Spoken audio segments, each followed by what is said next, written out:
大家好啊！今日咧會煲呢個蓮藕綠豆排骨湯，咁我會落埋陳腎嘅。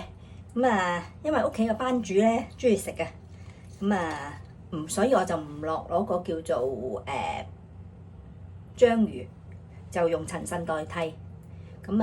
再健脾益胃啲，以形補形啊嘛。陳腎其實係鴨嘅胃嚟嘅，落塊果皮。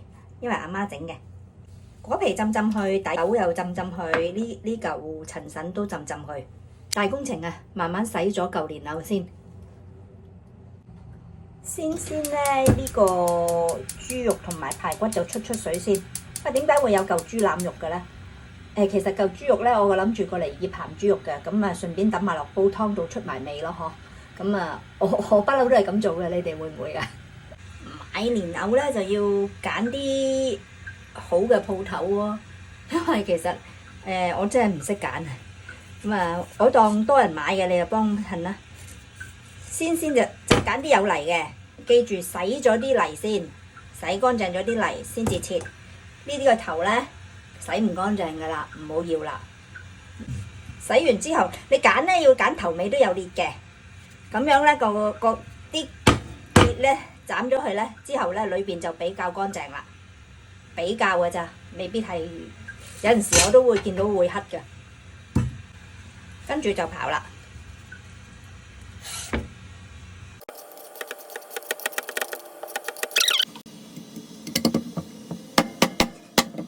咁咧，你斬開咗之後咧，呢啲位咪容易批啲咯。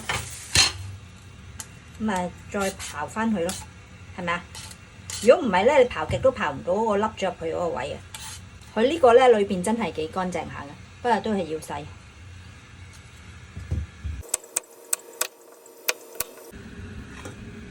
有蓮藕啦、豬肉啦、鴨腎、陳皮、綠豆。陳皮咧，有人就話滾水落，有人就話咧凍水落。我就呢個問題咧問過我媽，你估我媽點答啊？我媽話冇所謂，全部滾水一齊落啦。陳皮同鴨腎、綠豆，跟住咧落埋啲蓮藕。蓮藕係蔬菜類嚟嘅，都係要滾水落。逢親蔬菜類嘅嘢咧，你凍水落咧，有機會會出啲苦澀味嘅。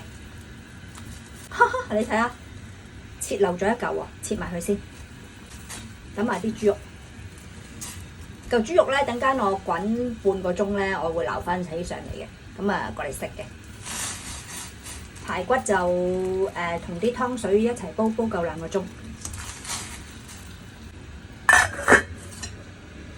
而家擠晒啲料落去啦，煲大火煲滾去5分鐘先，跟住較細火煲2個鐘。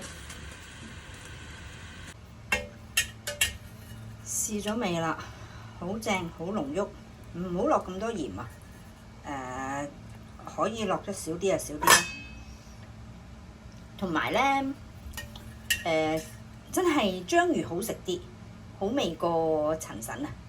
不過試下啦，都 OK 嘅。